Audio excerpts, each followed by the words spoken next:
Guys बहाने तो सबके पास होते कि यार हम लोग आईआईटी नहीं कर सकते, बहुत टफ है, कैसे प्रिपेयर करेंगे, कोई अच्छी कोचिंग नहीं है, कुछ नहीं पता।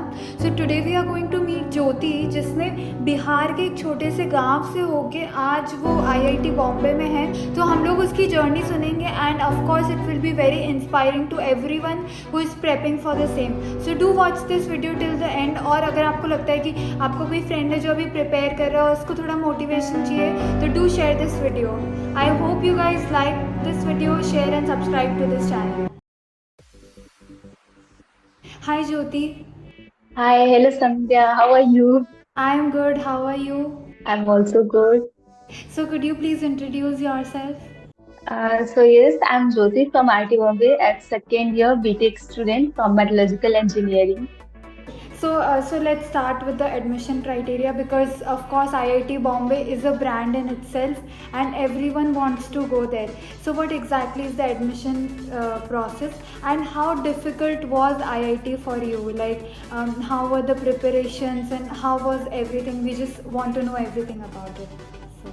तो सबसे पहले एडमिशन प्रोसेस पे आए तो एडमिशन प्रोसेस तो वही है, JEE mains and JEE advance. तो उसके लिए सबसे पहले तो एक बार 12th में अटेम्प्ट कर सकते हैं एंड देन उसके बाद एक ड्रॉप ईयर में अटेम्प्ट कर सकते हैं।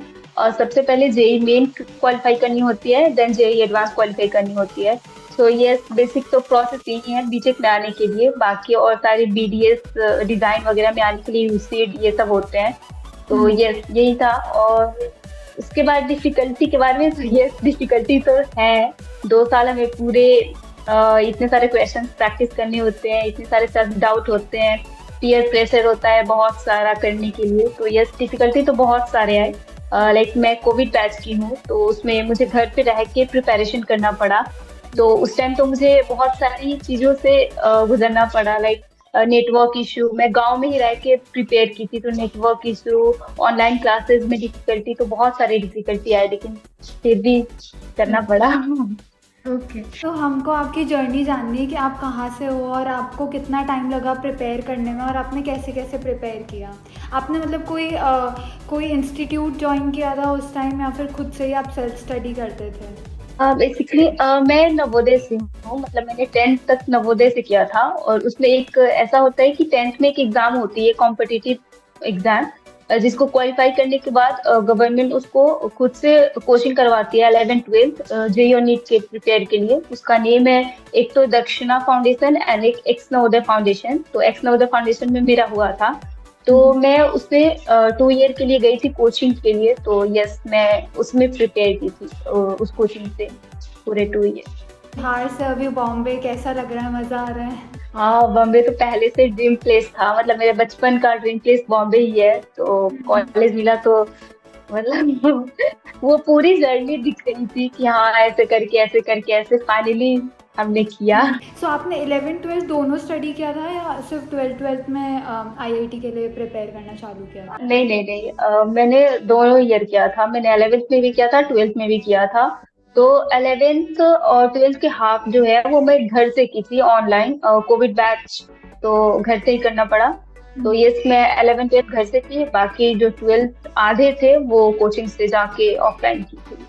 एंड अभी आपका ओवरऑल एक्सपीरियंस कैसा जा रहा है आईआईटी बॉम्बे को लेके, क्योंकि Bombay is a dream in itself किसी के लिए भी। तो ओवरऑल एक्सपीरियंस कैसा है, कैंपस कैसा है, फैकल्टीज़ कैसी है, सब कुछ। तो कैंपस तो मुझे बहुत पसंद आया, बहुत ज्यादा ही।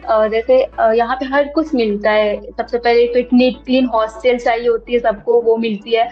उसके बाद जिम, खाने, क्लब्स जैसे dance club, music club, fashion club, ये सारी चीजें।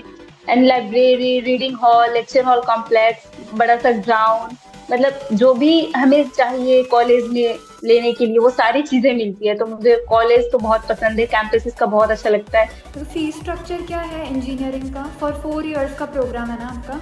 सेमेस्टर वाइज पे करनी होती है। तो एक सेमेस्टर की लगती है 1,42,000। ये मतलब बेसिक फी है जो सबको पे करना होता है। लेकिन इसमें भी बहुत सारी स्कॉलरशिप्स मिलते हैं। जैसे SC/ST की जो होती है वो ट्यूशन फी जो 1 लाख पर सेमेस्टर होती है वो नहीं देने पड़ती है, वो उनको बस 41,000 ही पे करना होता है। बाकी बहुत सारे स्कॉलरशिप्स हैं जिसमें कुछ क्राइटेरिया है कि आपकी जो CGPA है वो 6 से अबव होनी चाहिए। इनकम है वो 5 लाख से कम होनी चाहिए। तो आपको बहुत सारी स्कॉलरशिप देंगे, जिसमें कि ट्यूशन फी का अलग होगा, वो मतलब ट्यूशन फी वापस रिफंड हो जाएगा या फिर पूरी फी ही रिफंड हो जाएगी। तो मुझे फर्स्ट ईयर में मिला हुआ था। फर्स्ट ईयर में एक क्राइटेरिया थी कि 5 लाख से कम इनकम होनी चाहिए एंड आप जेई एडवांस आपकी क्लियर होनी चाहिए। तो मुझे मिला हुआ था फर्स्ट ईयर में। सो या लेकिन अगर 5 लाख से अबव होगा जिसका भी पेरेंट इनकम, तो उसको तो पूरा पे करना होता है। यहाँ पे प्लेसमेंट्स का क्या सीन रहता है कि कुछ इंटर्नशिप और जॉब अपॉर्चुनिटीज़ मिलती है आपको after the completion of course? हाँ, ऑफ कोर्स मिलती है। मुझे तो फर्स्ट ईयर में ही इंटर्नशिप मिला हुआ था यहाँ पे। मुझे 2 इंटर्नशिप मिला हुआ था जो समर वेकेशन हुआ था। तो मतलब मैं 2 कैसे मैनेज करती, तो मैंने एक छोड़ दिया, एक किया, और वो पेड ही था बट उसमें कुछ कंडीशंस थे कि मिनिमम कंडीशन ये फुल होगा तभी आपको पे किया जाएगा। तो ये था। तो ये इंटर्नशिप लगते हैं, सेकेंड ईयर में भी लगते हैं एंड थर्ड ईयर से जो अच्छी वाली इंटर्नशिप होती है, जो हाई पेड वाली होती है, वो लगती है। लेकिन उसके लिए कुछ क्राइटेरिया चाहिए, जैसे कि आपकी सीपीआई या फिर सीजीपीए जो है वो 7 या 8 से अबव होनी चाहिए। और आपको मतलब जैसे जैसे इंटर्नशिप की रिक्वायरमेंट होती है, किसी में कोड की जरूरत होती है तो आपको आनी चाहिए, डिजाइन की जरूरत होती है वो आपको आनी चाहिए। तो ये इंटर्नशिप तो ऑफकोर्स लगते हैं एंड प्लेसमेंट भी सही लगते हैं। अभी जैसे कि फिलहाल मेरे कुछ सीनियर्स हैं और वो मेरे मेथोलॉजिकल ब्रांच के हैं, उनकी नॉन कोड में लगी हुई है 24 लाख ऐसे करके लगी हुई है। तो ये प्लेसमेंट भी सही होते हैं, लेकिन इसके लिए आपको 8 सीपीआई या फिर 8 सीजीपीए से अबव लानी चाहिए, तब भी मतलब ज्यादा वो सेफ जोन रहता है। Oh I think 24 LPA is wonderful. मतलब अगर इतना लग जाए तो it is best of course.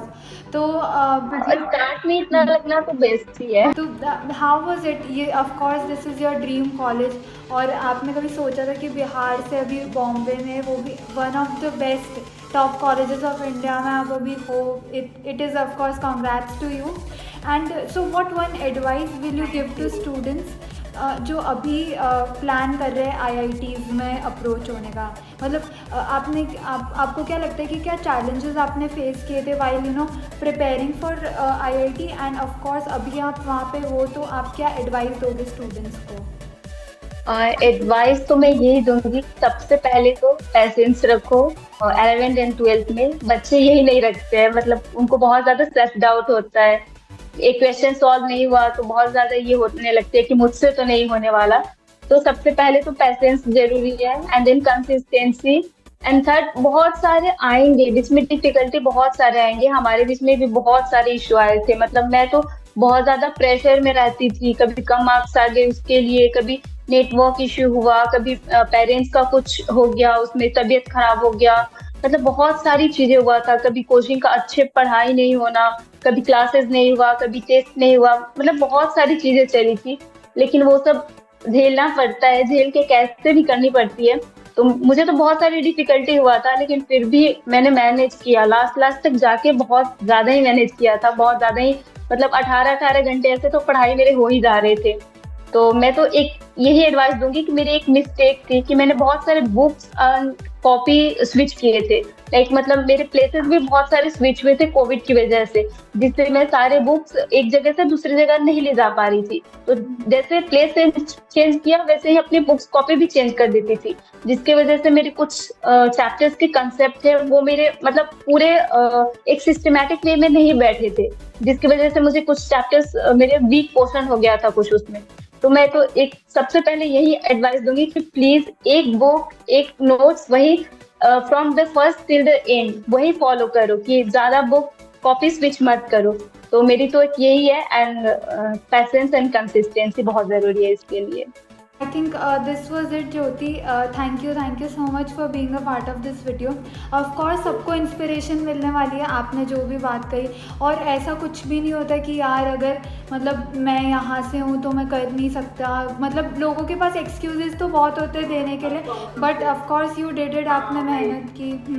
तो I think best of luck for you, and ये सबके लिए बहुत अच्छा होने वाला है, सबको कुछ अच्छे इंसाइट्स मिलेंगे इस वीडियो से। So thanks for joining us today.